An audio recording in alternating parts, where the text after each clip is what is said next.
औज़ुबिल्लाहि मिनश्शैतानिर्रजीम बिस्मिल्लाहिर्रहमानिर्रहीम।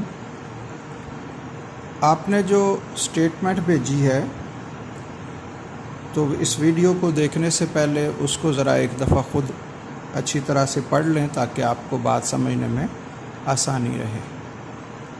तो मैं जो इसका पहला स्टेप है कि हमने क्या करना होता है, जो स्टेटमेंट है उसको पढ़ के हमने शॉर्ट फॉर्म में लिखना होता है ताकि चीज़ों को रिलेट करने में आसानी हो जाए।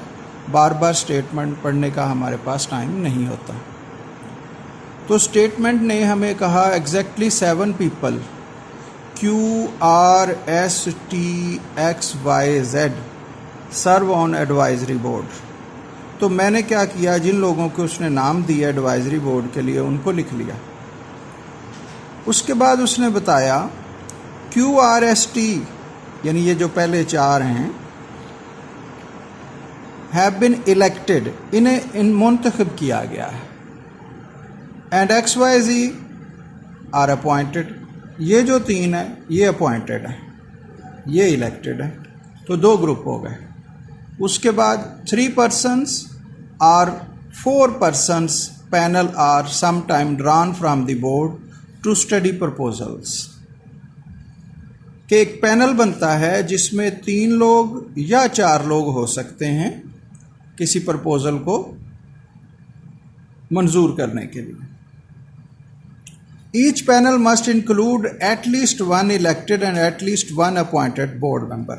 तो मैंने याददाश्त के लिए लिख लिया कि कम से कम एक इससे, एक या एक से ज़्यादा और एक या एक से ज़्यादा इससे। Each panel must include at least 1 elected and 1 appointed member, but no panel can consist of equal number of elected and appointed. उनकी तादाद इक्वल नहीं हो सकती। Each panel is chaired by a person who is member of the group of board members whose representative are in minority in that panel. जो minority में होंगे उनका chairman आएगा। यानी जो 3 या 4 लोगों का पैनल होगा उसमें अगर अपॉइंटेड लोग थोड़े होंगे तो चेयरमैन उनमें से होगा, और अगर इलेक्टेड मेंबर थोड़े होंगे तो चेयरमैन उनसे होगा। Any panel must also confirm the following conditions, और हर पैनल में जो शराइत हैं वो भी पूरी होनी चाहिए। अब शराइत क्या हैं?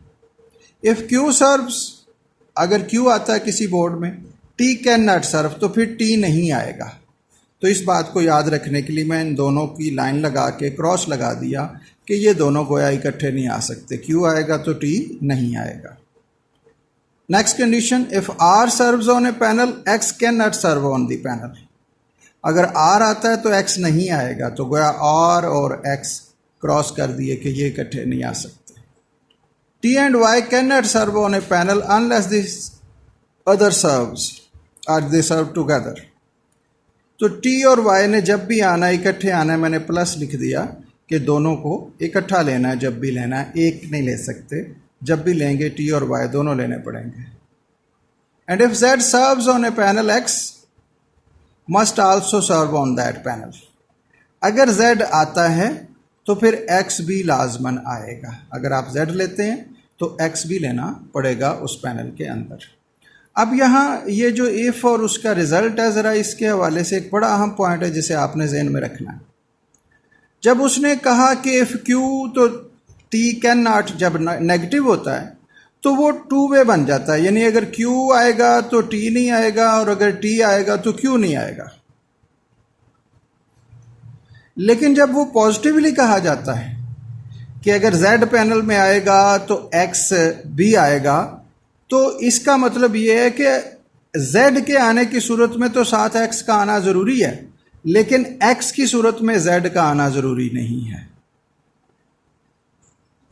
ये फ़र्क है कि z आएगा तो x आएगा,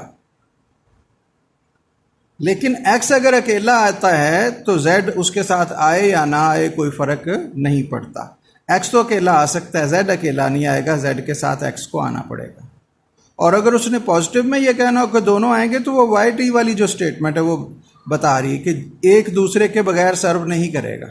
जब भी आएंगे तो दोनों इकट्ठे आएंगे। तो ये जो फ़र्क है ये उसने बहुत अच्छा क्वेश्चन बनाया है एनालिटिकल के एंगल से कि जो बड़ी इम्पॉर्टेंट टाइप की चीज़ें हैं वो इसमें उसने इकट्ठी कर दी और ऐसा ही क्वेश्चंस में किया। तो अगर आप इस क्वेश्चन को अच्छी तरह मास्टर कर लेते हैं तो आपके पेपर में आपके लिए बहुत आसानी हो जाएगी, क्योंकि बहुत उसने जो कॉम्प्लिकेटेड टाइप की चीज़ें हैं वो यहाँ इकट्ठी कर दी। तो ये तो हुई स्टेटमेंट की बात। अब हम एक एक करके क्वेश्चंस को सॉल्व करते हैं।